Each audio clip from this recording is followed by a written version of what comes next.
Ser Podcast.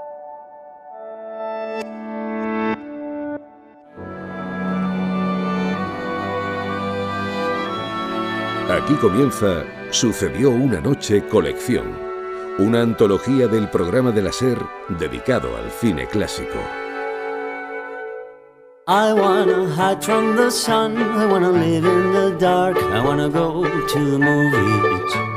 Nobody's waiting outside, but I feel alright, 'cause I'm here on my own. I can kiss Marion and Jane, I can sing in the rain, I can be Superman. I'll never come out again. Las estrellas míticas, los grandes directores, las películas inolvidables. Dirige y presenta Antonio Martínez. Saludos a todos y bienvenidos a Sucedió una noche colección. Espero que los Reyes Magos os hayan traído muchas cosas, todas las que os merecéis. Y en este día de regalos nosotros queríamos también haceros uno. Hemos montado este programa especial con 4 de nuestras bandas sonoras favoritas de todos los tiempos. Unas bandas sonoras que son un regalo para cualquier aficionado al cine, a la música de cine o a la música simplemente.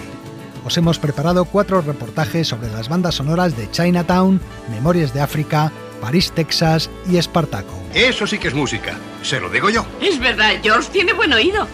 ¡Claro que tengo buen oído! ¡Estoy pegado a él! Y como el tiempo es escaso, empezamos ya mismo. I wanna hide from the sun, wanna live in the dark, and I'll never come back. El espectáculo está a punto de comenzar, pero no se alarmen ustedes, no les cobraremos la entrada.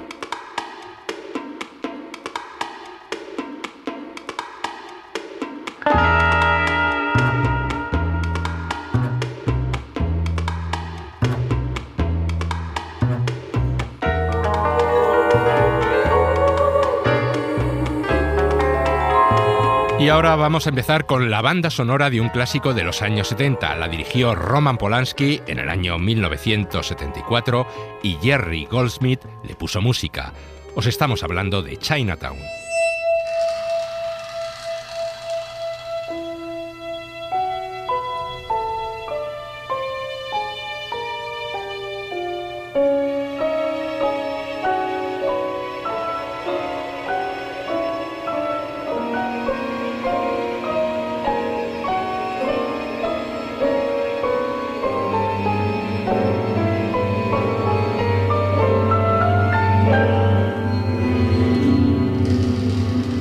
Crímenes, incesto, corrupción política, intereses ocultos. Alguien ha estado vaciando miles de toneladas de agua de los depósitos que abastecen a la ciudad en medio de una gran sequía. Su marido lo descubrió y lo mataron. Chinatown es una de las obras maestras del cine negro americano y también una de las películas más peculiares del género. Se rodó varias décadas después de que ese tipo de cine viviera sus mejores momentos y no se filmó en blanco y negro como mandaban los cánones, sino en color y en Panavisión, es decir, como se rodaba en los años 70. Eso sí, la historia y los personajes responden al modelo clásico, una intriga con un montón de vueltas de tuerca, policías, matones, tipos poderosos, un detective privado y una mujer fatal. Yo no puedo estar con nadie mucho tiempo, señor Gittes. Me resulta muy difícil. Una mujer fatal con el rostro de Faye Dunaway en el mejor momento de su carrera y un detective encarnado por un Jack Nicholson a punto de dar el salto a lo más alto del estrellato hollywoodiense. Cuando a uno le dan tanta publicidad, llega a fastidiarle. Hay que reconocer, Jake, que es usted casi una estrella de cine. También estaban por allí John Huston haciendo de actor y el propio director de la película, Roman Polanski, que se reservó un pequeño papel en la que a la postre resultó la escena más recordada de la película. Es el matón que le da un navajazo en la nariz a Jack Nicholson. Eres muy curiosón, ¿eh? ¿Sabes lo que les pasa a los que meten la nariz donde no deben? ¿Eh? ¿No? ¿No lo adivinas? Pues que la pierden. Oh. La próxima vez te quedarás sin ella. Te la rebanaré y se la echaré a mis peces de colores. ¿Has entendido? Dígale que lo ha entendido, Gittes. Entendido. Buen chico.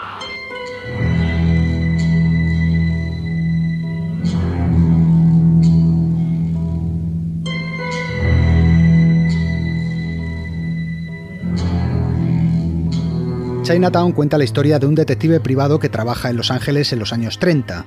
Un día le contratan para que investigue un posible adulterio. ¿Cuál es el nombre de pila de su marido? Hollis. Hollis Mulray. ¿De agua y electricidad? Es el ingeniero jefe. Pero lo que descubrirá en sus pesquisas no es un adulterio, sino una oscura trama de corrupción y negocios sucios. Lo de la presa era un chanchullo. ¿Qué presa? La presa a la que se opuso su marido. Tratan de convencer a Los Ángeles para que se construya, pero el agua no irá a la ciudad, sino que vendrá aquí.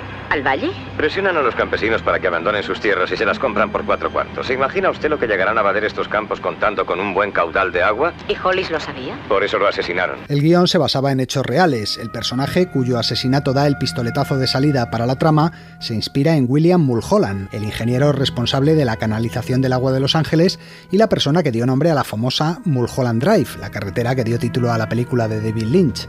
Asimismo, toda la intriga de corrupción política que vemos en Chinatown se basa en la llamada disputa por los derechos del agua pública del sur de California, que se vivió en los años 20 y 30. Ustedes nos roban el agua del valle y nos dejan sin pasto. ¡El ganado se muere de hambre! ¿Quién le paga para que nos haga eso, Mulray?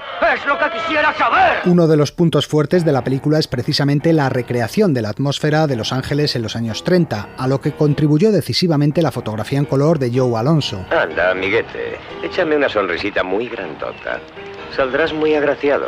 Y por supuesto también contribuyó la banda sonora que compuso Jerry Goldsmith, una banda sonora con un gran poder evocador.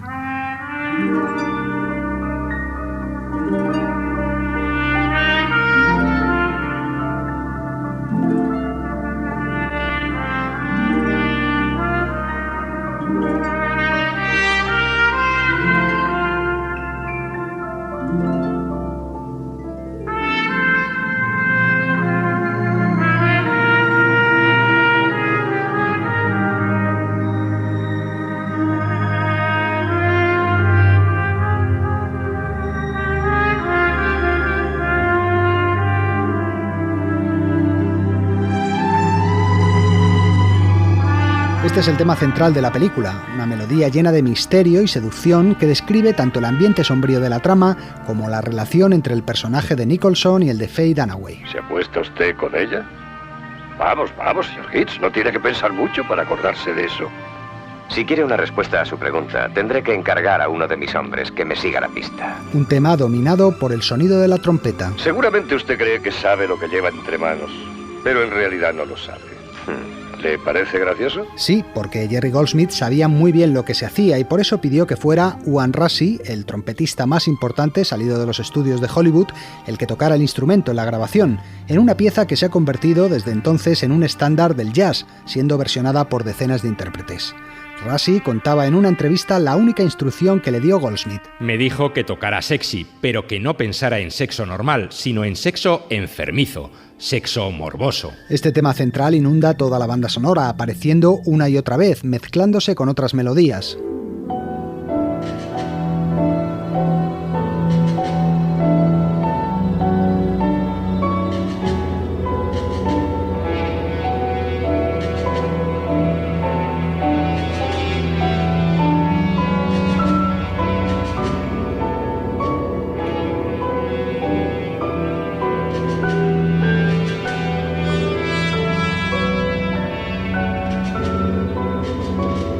Chinatown cuenta con una partitura más bien oscura, en contraste con la luminosa fotografía del verano de Los Ángeles. Hay una constante tensión entre el romanticismo del tema central y la aspereza disonante de los pianos y la percusión. Goldsmith contó con una formación muy poco ortodoxa para la grabación, una pequeña sección de cuerdas, una trompeta, 4 pianos, 2 percusionistas y 4 arpas.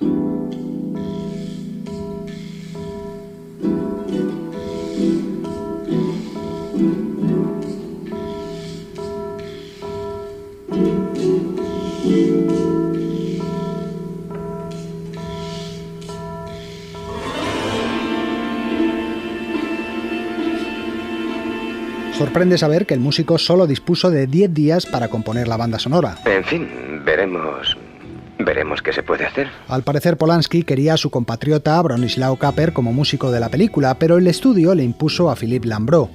Este compuso una partitura que fue montada con el film, pero que finalmente fue rechazada por el productor Robert Evans. Tuvieron una violenta discusión a la puerta de la taberna.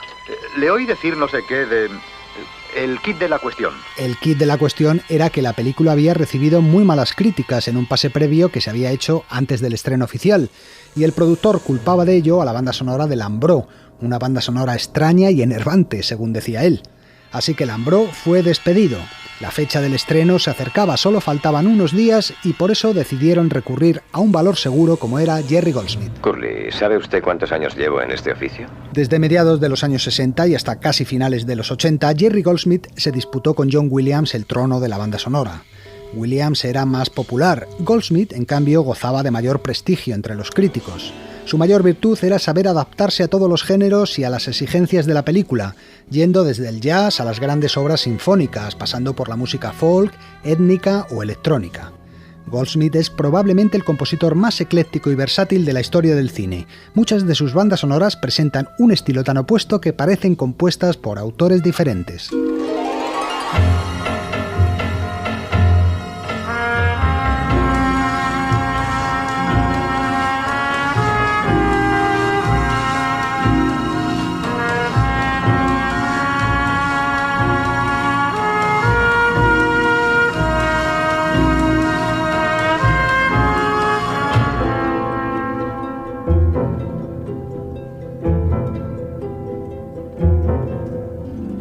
Trabajar bajo presión no fue ningún problema para Goldsmith. Estaba acostumbrado a componer a última hora, cuando la película estaba totalmente lista.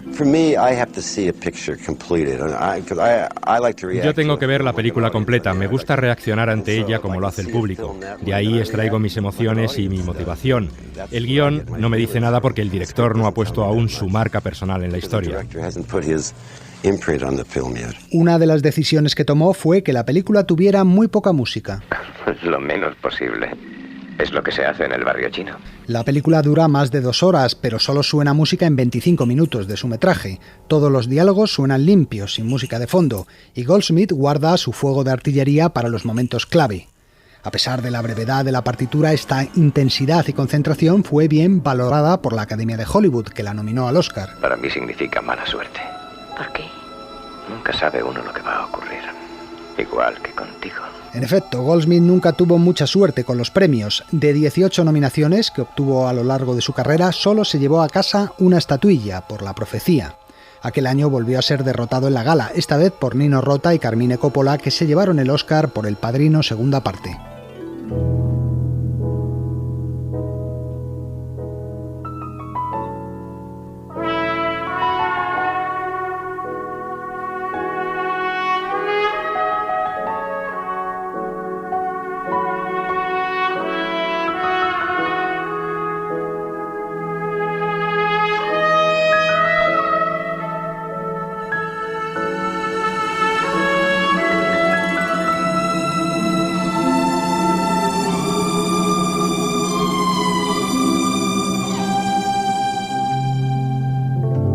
En las listas que publica el American Film Institute, Chinatown aparece como una de las 10 mejores películas americanas de toda la historia, y su música como la 9ª mejor banda sonora de todos los tiempos. Y una última curiosidad, el proyecto en origen estaba pensado para ser una trilogía. Bien, señor. ¿Le manda el departamento del agua o el de la propiedad? La primera película se centraría en el agua, la segunda, titulada Los dos Jakes, en el petróleo, y la tercera en la propiedad inmobiliaria. Por desgracia, las peleas de Polanski con el guionista primero y su huida después de los Estados Unidos debido a una acusación de corrupción de menores mantuvieron el segundo capítulo en la nevera hasta que en 1990 el propio Jack Nicholson decidió dirigirlo personalmente con resultados bastante catastróficos. Y en cuanto al tercer capítulo, el argumento fue utilizado con algunas variaciones en otra película. ¿Adivináis cuál? Betty. Dichosos los ojos. ¿Qué haces tú aquí? He tenido mucho trabajo desde que los dibujos son en color, pero todavía pito. Sí, todavía pitas. ¿Qué le pasa? El señor Acme nunca se pierde una noche cuando actúa Jessica. Te privan las orejas, ¿eh? En efecto, ¿quién engañó a Roger Rabbit?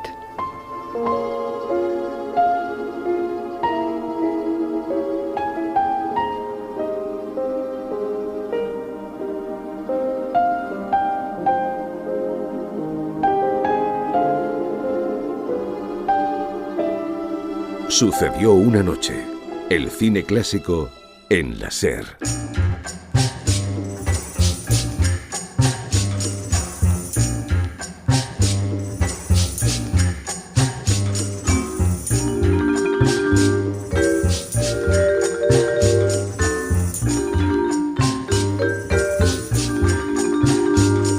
siguiente parada de nuestro especial es Memorias de África de John Barry, banda sonora que ponía música a la película dirigida en 1985 por Sidney Pollack y protagonizada por Robert Redford y Meryl Streep.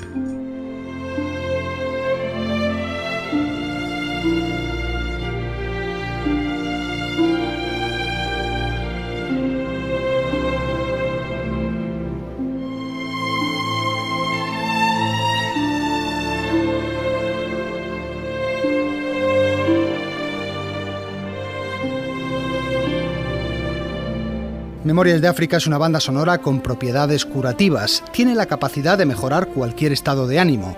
Una música ideal para evadirse de la realidad cotidiana y viajar a otros lugares. ¿Ha estado en esos lugares? He viajado mentalmente. Su magia nos transporta al momento al continente africano, donde se dan los más bellos paisajes, los atardeceres rojizos y las noches estrelladas. Desconozco la base científica, pero sé que por la noche se ve mucho más en África que en cualquier otro lugar. Y las estrellas brillan más. A pesar de su calidez y su luminosidad musical, lo cierto es que John Barry compuso esta música en un mal momento personal. El compositor atravesaba una etapa depresiva cuando le fue ofrecido el proyecto. Sin embargo, el músico supo sobreponerse a su decaimiento y no dejó pasar la oportunidad que representaba aquella ambiciosa producción ambientada en África. Verán, yo tenía una granja en África, a los pies de las colinas de Kong.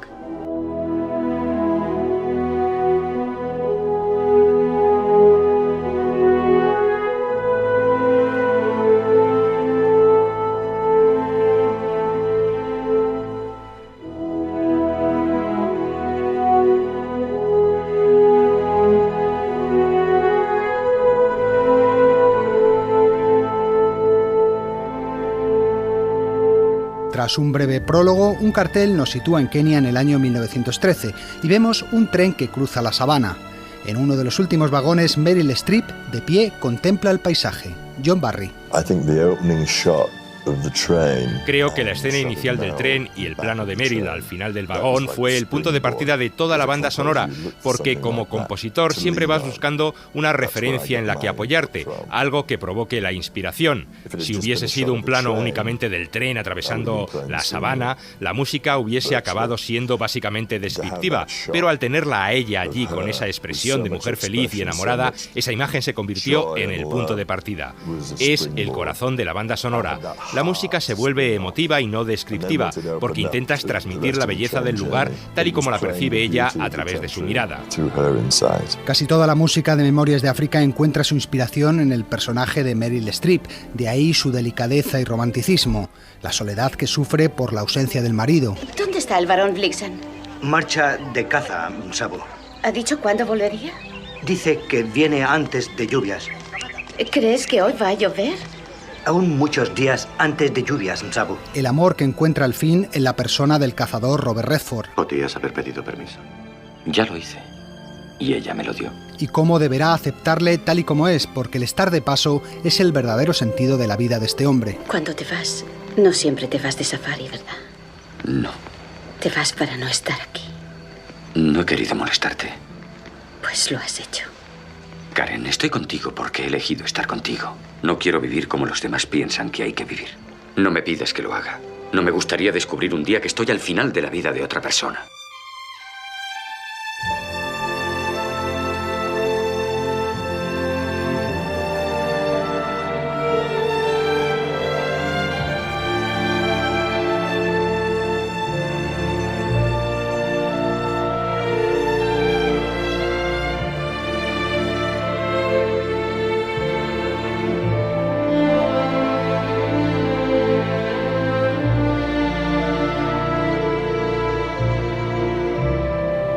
La música, basada en el potente uso de los instrumentos de cuerda, no solo acompaña a los protagonistas en su viaje emocional, también describe con nostalgia la visión de un continente y un estilo de vida que está cambiando irremediablemente. Brower dice que pronto seremos una colonia. Sí, eso pretende. Parece una lotería. Compre un décimo y gane una granja en África. ¿De veras creía que esto iba a seguir como antes? Lo creía posible. Hay momentos de gran belleza, como las melodías que acompañan el viaje de la pareja. Me han contratado para un safari y debo encontrar un campamento. Debería conocer esa región. Ya no durará mucho. No. Entopecería su trabajo. ¿Por qué no recoge sus cosas?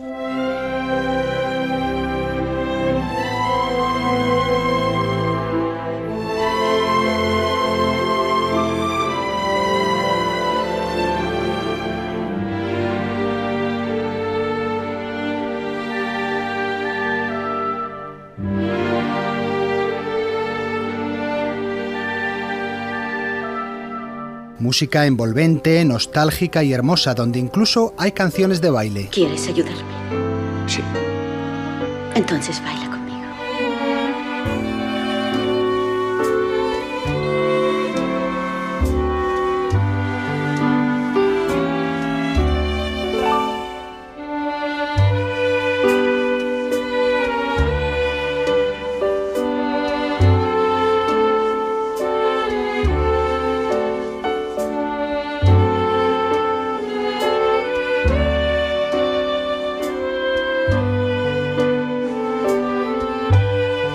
John Barry tenía su favorita, la que ilustra el momento en el que surge la chispa del amor, cuando Meryl Streep les cuenta un cuento a Redford y a su amigo. ¿Canta usted?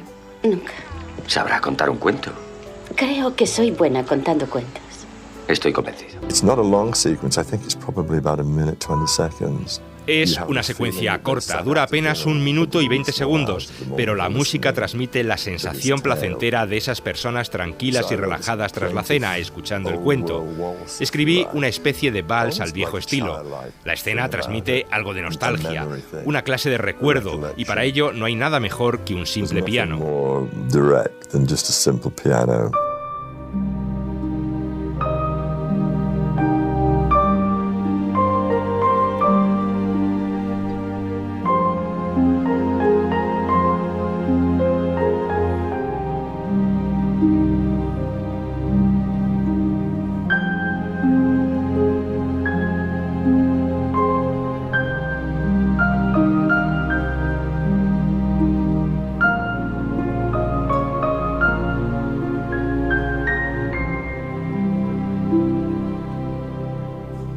En la banda sonora también se incluye música clásica.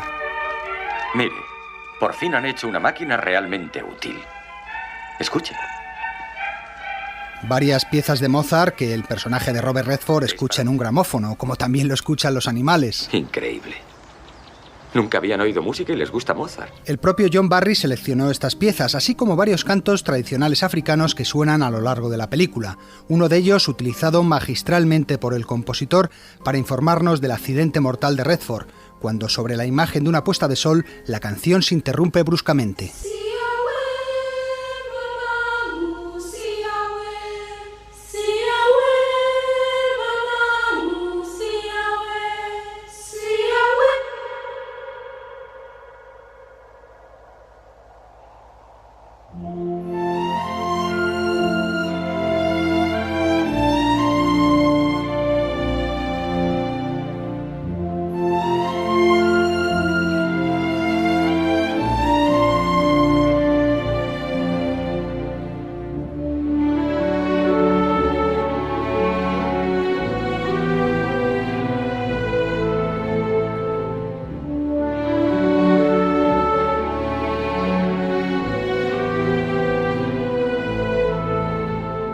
Pero sin duda la secuencia más inolvidable de la película es la del vuelo de la avioneta. ¿De dónde lo has sacado?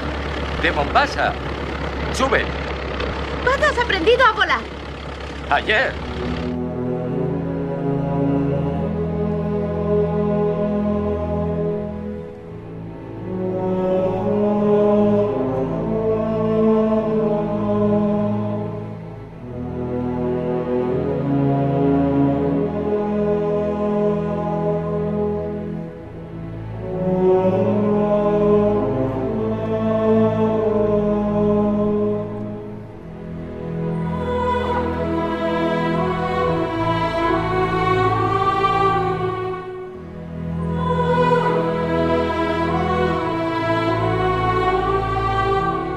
Los coros y los vientos refuerzan a los violines en esta secuencia.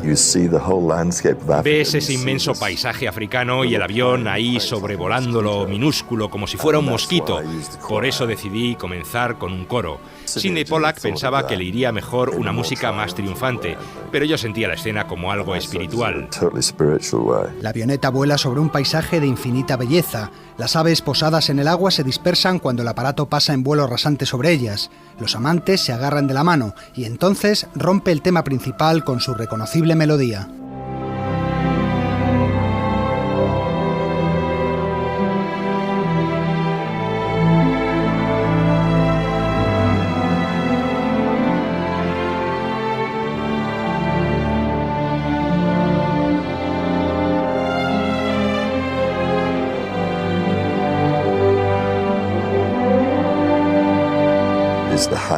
Es el cenit de la espiritualidad, el hecho de estar juntos allí ante la majestuosidad del paisaje y experimentar durante el vuelo la plenitud de su amor, el cumplimiento final de todo.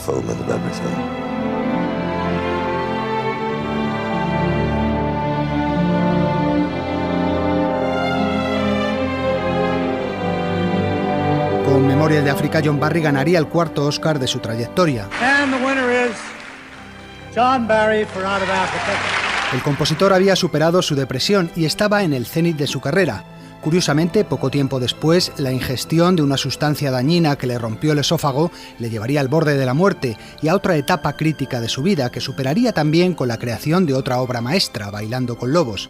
Pero esa es otra historia que ya contaremos. Hoy nos quedamos aquí viajando con la música por el recuerdo de África. Conozco una canción de África que habla de la jirafa y de la luna nueva africana descansando sobre su lomo, de los surcos en los campos de cultivo y de las caras sudorosas de los recolectores de café.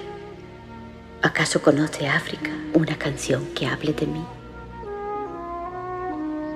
Se agitará el aire sobre la llanura con un color que yo he llevado, o tal vez los niños inventarán un juego en el cual figure mi nombre. Formará la luna llena una sombra sobre la grava del camino que se parezca a mí. O tal vez me buscarán las águilas de las colinas de Gong.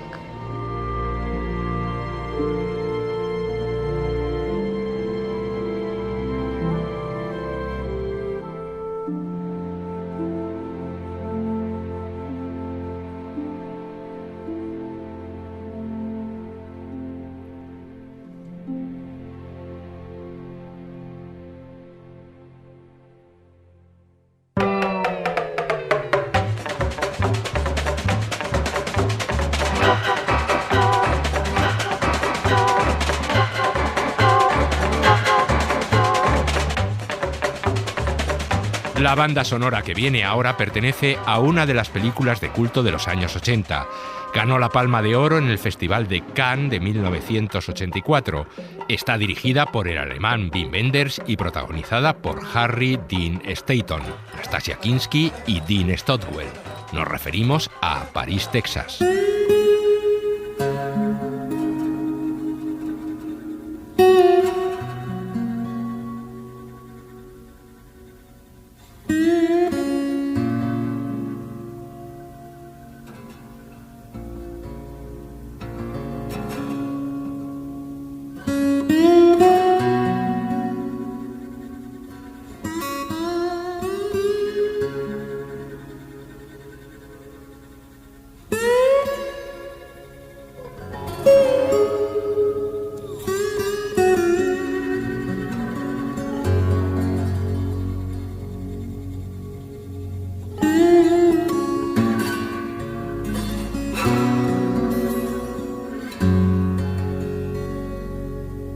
Un plano aéreo nos muestra el desierto de Texas. Abajo, diminuto, vemos a un hombre con aspecto de loco que camina sin rumbo. No sabemos nada de él, ni pronuncia palabra alguna. ¿Sabes en qué lado de la frontera estás? ¿Tienes nombre? Sí, parece que te han cortado la lengua. A no ser que tengas algo que ocultar. De fondo, la guitarra hipnótica de Ray Cooder refleja al mismo tiempo la aridez del escenario como la soledad interior de ese hombre en semejante páramo. Su música lo llena todo.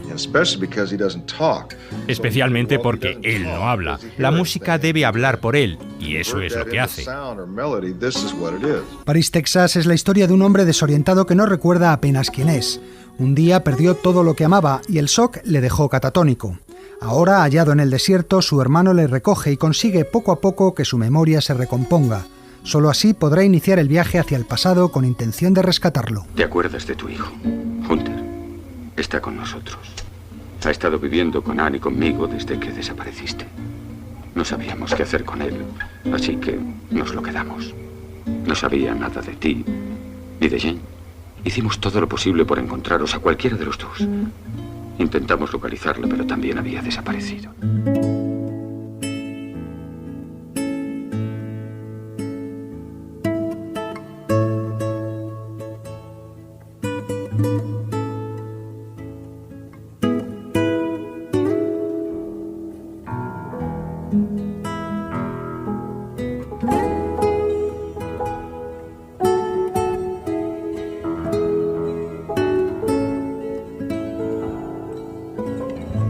El sonido acústico, triste y fronterizo de la guitarra de Ray Cooder preside de principio a fin la banda sonora de Paris, Texas.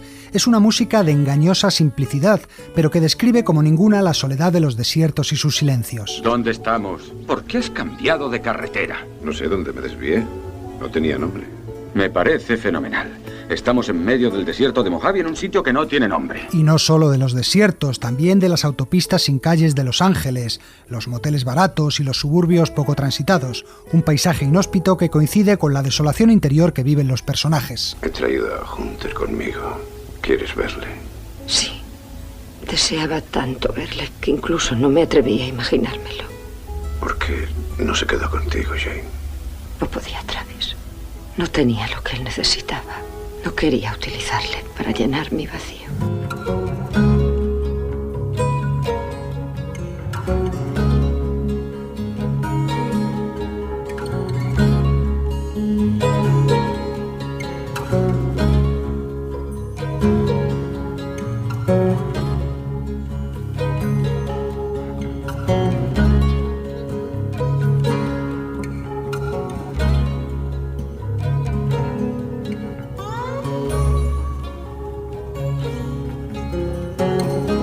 En un mundo dominado por los pianistas, como es la música de cine, el guitarrista Ray Cooder resulta una curiosa excepción. ¿Y qué guitarrista, además? ¿Dónde aprendiste a tocar ese trasto así? Sí, no había oído una guitarra sonar tan bien. La revista Rolling Stone le situó en el puesto número 8 de los 100 guitarristas más grandes de todos los tiempos, por delante justo de Jimmy Page y Keith Richards. Su especialidad es la guitarra tocada al estilo cuello de botella o slide, utilizando un pequeño tubo metálico para pulsar los trastes, lo que le da al instrumento una sonoridad muy especial. O sea que tú haces esas cosas, me encantan. Algunas son muy bonitas. Ray Cooder tenía ya una interesante carrera como músico de rock y de blues cuando a principios de los años 80 se abrió ante él un nuevo campo creativo. ¿Películas? Claro. Estupendo. Hay cosas que están muy bien. Cooder descubrió de repente un nuevo propósito para su música. La historia, los distintos niveles emocionales que posee esa historia y las imágenes hacen que la gente no solo escuche la música, sino que la pueda ver. Imágenes y música van juntas en el cine creando una nueva unidad expresiva. En 1980 el director Walter Hill le hizo debutar en la composición de bandas sonoras con la música de Forajidos de Leyenda, por la que ganó varios premios. Con Walter Hill mantendría desde entonces una fructífera relación que le ha llevado a componer numerosas bandas sonoras para él, con títulos como Calles de Fuego, Cruce de Caminos o Jerónimo. También ha compuesto para directores europeos como Louis Malle o Tony Richardson, y en 1984, de la mano de Wim Wenders, llegó la que todos consideran su obra maestra, Paris, Texas. ¿Esto es París? A mí me recuerda a Texas. Lo es. ¿París, Texas? Está en el mapa. ¿Hay un sitio que se llama París, Texas? Sí, está aquí. ¿Y cómo tienes una foto de una parcela vacía en París, Texas? La compré por correo. Hace mucho tiempo. ¿Y para qué coño querías tú una parcela vacía en París, Texas? Pues no me acuerdo. Ray Cooder confiesa que encontró la inspiración para la banda sonora en un viejo blues de 1927 titulado Dark Was the Night e interpretado por Blind Willie Johnson. Es este.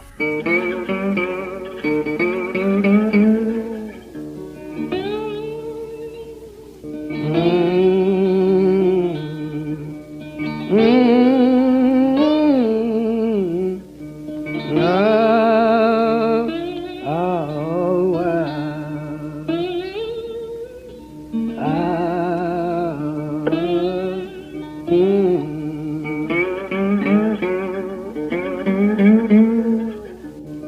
Willie Johnson fue un cantante y guitarrista ciego considerado el mejor especialista de la slide guitar en su tiempo.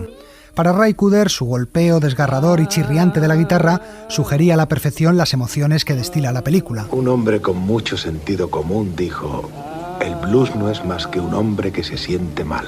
Esta grabación que escuchamos de fondo, Dark Was the Night, fue incluida en uno de los discos que fueron enviados al espacio en 1977 en la sonda espacial Voyager, y en la banda sonora Ray Cooder hace una versión personal de la misma.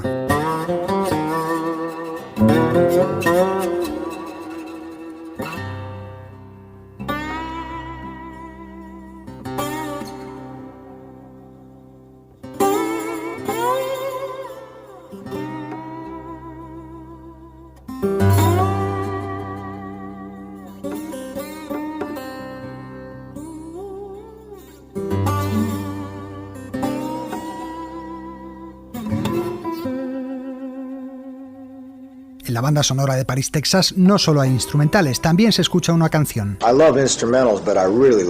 Me gustan los instrumentales, pero adoro las canciones. Un par de buenas estrofas en una canción tienen un poder evocador tremendo. Es la canción Mixteca, un tema de principios del siglo XX compuesto por el mexicano José López Alavez, que interpreta en castellano el protagonista de la película, el actor Harry Dean Stanton. Qué lejos estoy del suelo donde nacido,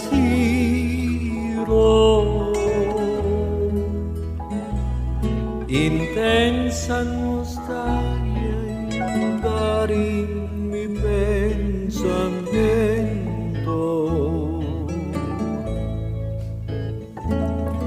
Al verme tan solo y triste, cual hoja al viento,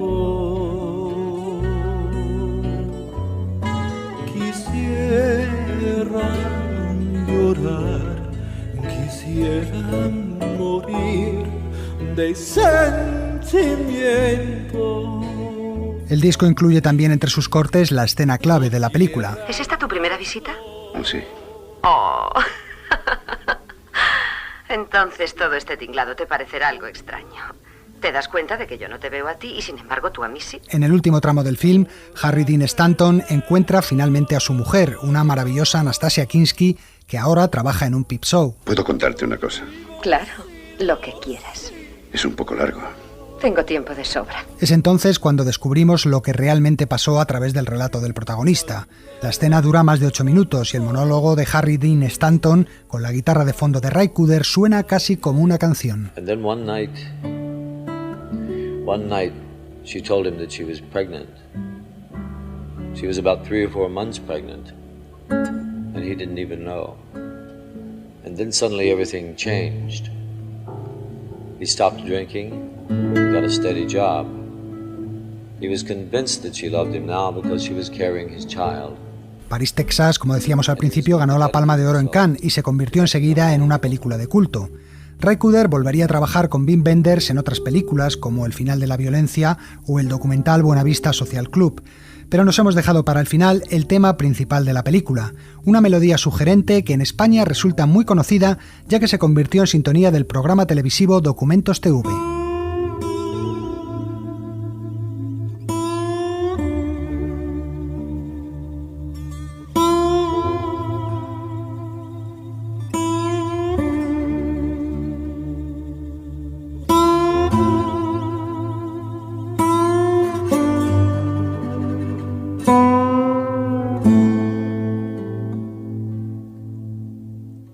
Una banda sonora, en definitiva, que invita a dejar la mente en blanco y a olvidarse del mundo, tal y como hizo el protagonista. Ahora me acuerdo. ¿De qué? De por qué compré esa tierra. ¿Por qué? Pues mamá me contó una vez que ese fue el primer sitio donde ella y papá hicieron el amor. O sea que es posible que te concibieran allí. Sí. ¿En París, Texas? Sí.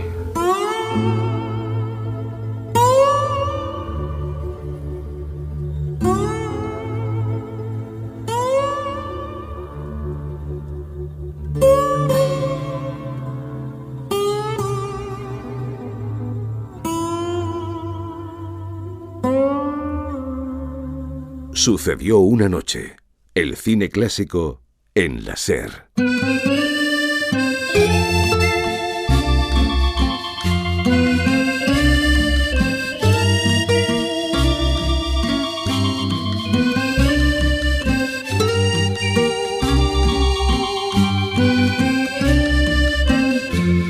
Y vamos a terminar este especial de bandas sonoras con la música que el compositor Alex North creó para una de las mejores películas del género épico, Espartaco. La dirigió Stanley Kubrick en 1960 con Kirk Douglas como principal protagonista y secundado por un reparto espectacular que incluía nombres como los de Laurence Olivier, Tony Curtis, Jan Simmons, Charles Laughton o Peter Ustinov.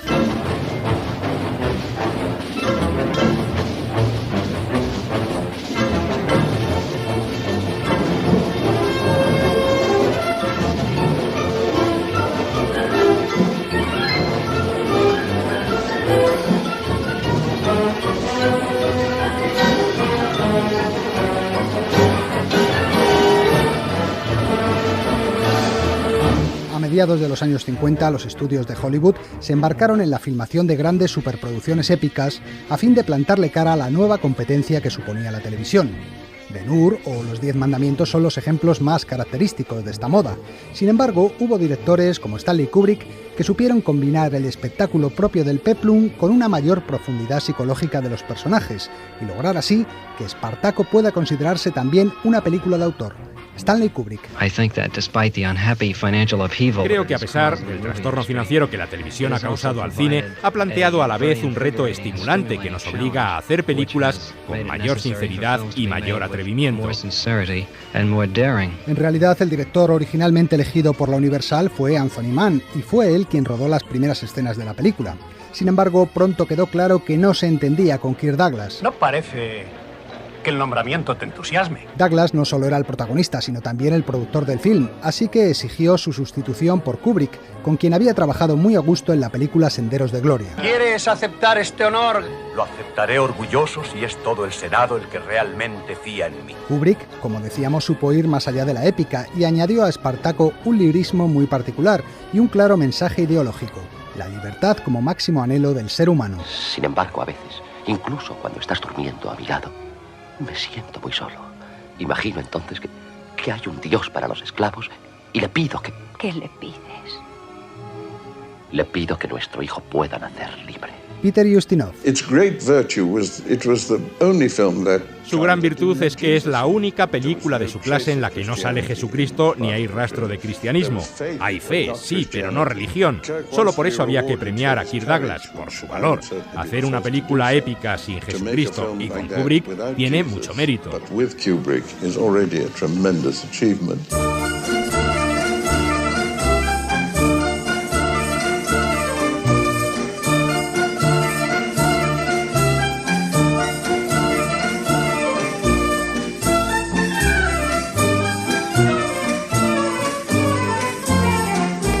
Espartaco cuenta la historia de un gladiador que puso en jaque a Roma en el siglo I a.C., liderando una revuelta de esclavos. Un ejército de gladiadores. Nunca se vio un ejército igual. Un buen gladiador vale por 2 soldados romanos.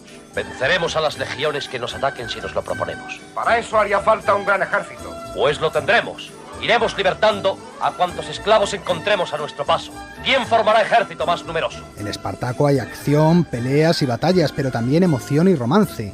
Todo el film está impregnado de un aire fatalista, como presagio del fracaso al que están condenadas las ilusiones del protagonista. Si mirando una mágica bola de cristal vieras a tu ejército destruido y a ti mismo muerto, si vieras tan claro ese futuro, como creo que ya lo estás viendo, ¿continuarías luchando? ¿Qué importa eso? Todo hombre pierde cuando muere, pero un hombre libre y un esclavo no pierden lo mismo. La muerte es la única liberación para el esclavo. Por eso no la teme. Por eso venceremos. En esa profundidad psicológica que tiene la película juega un papel fundamental la música de Alex North. El compositor dispuso de todo un año para escribir las más de 2 horas de música que tiene Espartaco. Eso le permitió dedicar tiempo a investigar sonidos de la época del Imperio Romano.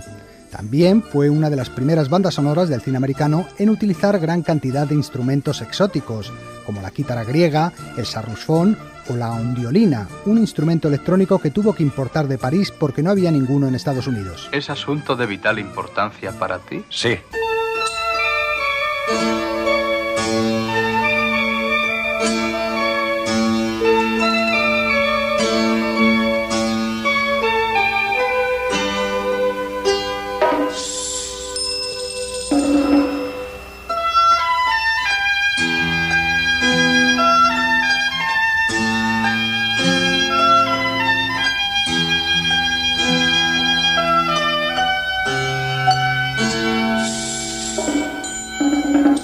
Toda la partitura de Espartaco tiene un carácter netamente innovador. Su lenguaje musical es contemporáneo, pero a la vez respetuoso con el contexto histórico.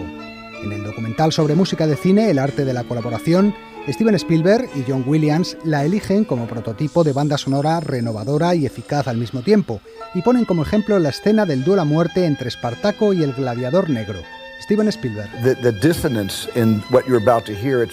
La disonancia de la pieza que vais a oír hace que parezca música postmoderna. No suena a gladiadores, tiene elementos de jazz, emplea el contrapunto, te deja de piedra porque tiene tantos matices que te provoca un conflicto interno como el que mantienen Woody Strode y Kirk Douglas en ese duelo a muerte.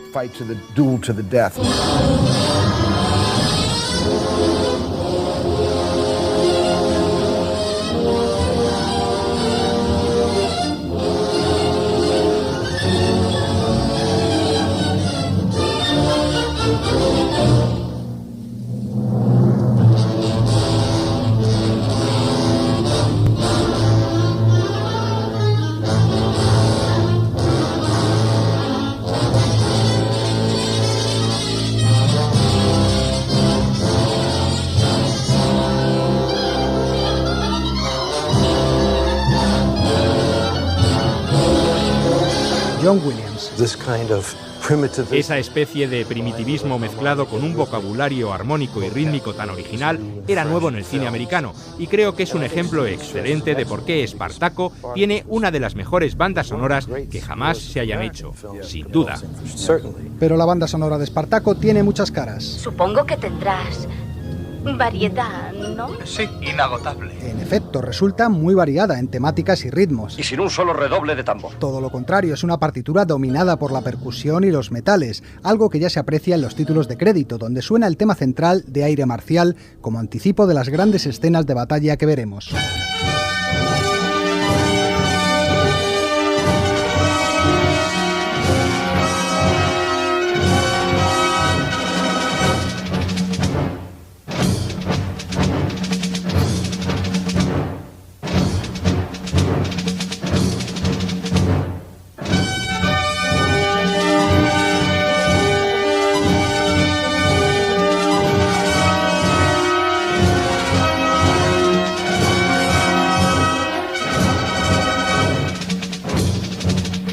Hay también una serie de melodías dinámicas y alegres que acompañan al ejército de Espartaco mientras se entrena junto al Vesubio o en su viaje hacia la costa.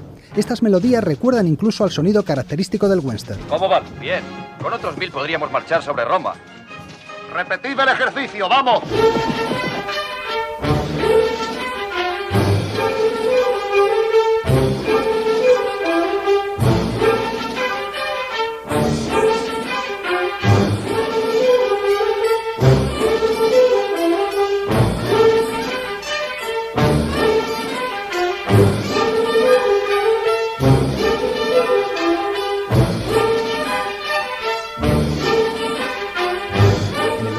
Hay también pasajes más melancólicos y de gran sensibilidad, como el que escuchamos en la escena de la noche previa a la batalla final. ¿Todavía no nos han derrotado? No, pero a pesar de las veces que les hemos vencido, siempre tienen a otro ejército para enviar contra nosotros. Y otro.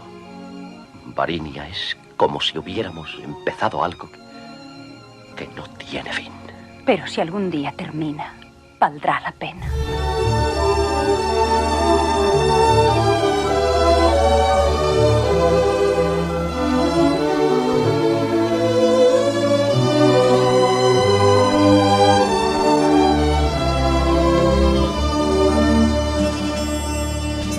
Pero pero el cenit musical de la banda sonora es el bellísimo tema de amor que preside las escenas entre Espartaco y su amada Varinia, la esclava a la que da vida Jan Simmons. Te quiero, te quiero, te quiero. Casi no puedo creerlo. Prohíbeme que te abandone nunca. Te lo prohíbo. Te lo prohíbo. Te lo prohíbo. Te lo prohíbo.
Espartaco marcó la consagración de Alex North como compositor. Permítenos augurarte la más gloriosa victoria de tu carrera.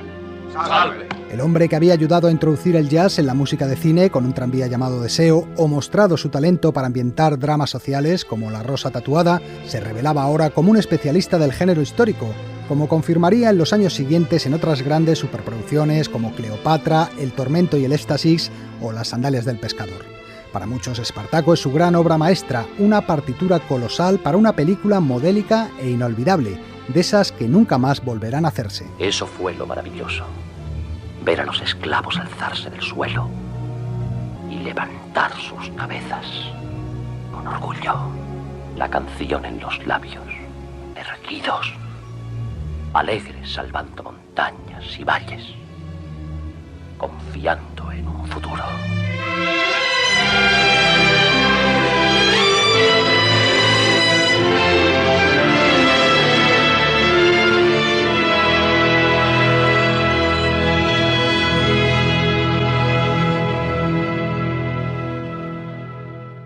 Pues con la música de Espartaco termina este especial que hemos dedicado a 4 de nuestras bandas sonoras favoritas. Nos vamos a despedir con un tema de otra banda sonora que también está entre las más queridas de nuestra lista, la que Bruce Broughton compuso en 1985 para una de las mejores películas de misterio y aventuras de la década de los 80, El secreto de la pirámide, en la que nos contaban una supuesta aventura juvenil de Sherlock Holmes y Watson. Con ella os decimos adiós hasta la semana que viene.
Cadena SER.